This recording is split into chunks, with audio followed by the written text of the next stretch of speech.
Hey everyone, thanks for tuning in. I'm 28 now, and I've been a law enforcement officer in the Southwest for 8 years. In that time, I've seen things that most people only see in movies: horrific accidents, medical crises, and tense standoffs with dangerous people. I've talked down armed individuals, protected victims, and even wrangled aggressive dogs during arrests. But one call, back when I was 24, still stands out as the most unsettling experience of my career.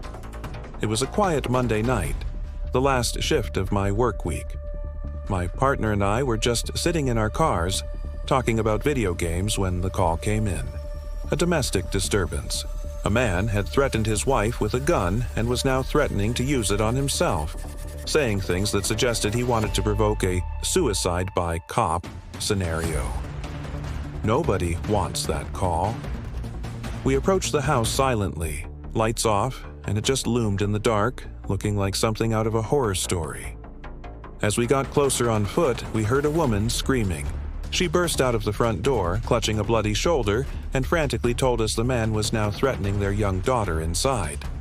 My partner radioed for backup and medics to stage nearby while we made the decision to go in.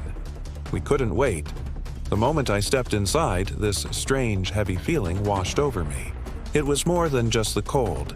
It was a deep sense of dread, like I'd stepped into another world. With my rifle up, we moved through the dark foyer. Suddenly, gunshots echoed from upstairs.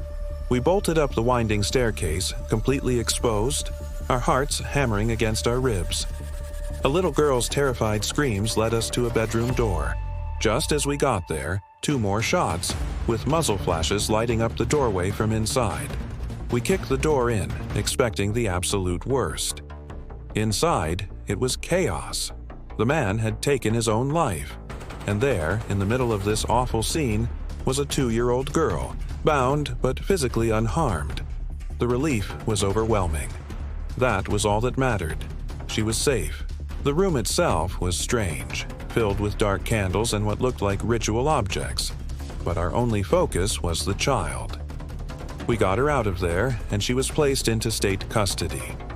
The story got even more complicated when her mother, who was later deemed mentally unfit, confessed to having her own dark intentions for the child. It was a tragic, tangled mess. But this is where the story turns. Seeing that little girl, so innocent amidst all that darkness, it changed me. It changed my wife and me. We immediately started the process to become foster and adoptive parents. After a long, emotional year, we were granted custody. We named her Lila. Today, she's a bright, thriving first grader, and she is the absolute light of our lives. In 5 months, she's going to be a big sister. That terrifying night, which started as the darkest call of my career, ended up bringing us the greatest gift we could have ever imagined. It's incredible how something so full of hope can come from such a terrible place. Thanks for listening to our story. If you enjoyed it, please consider liking and subscribing.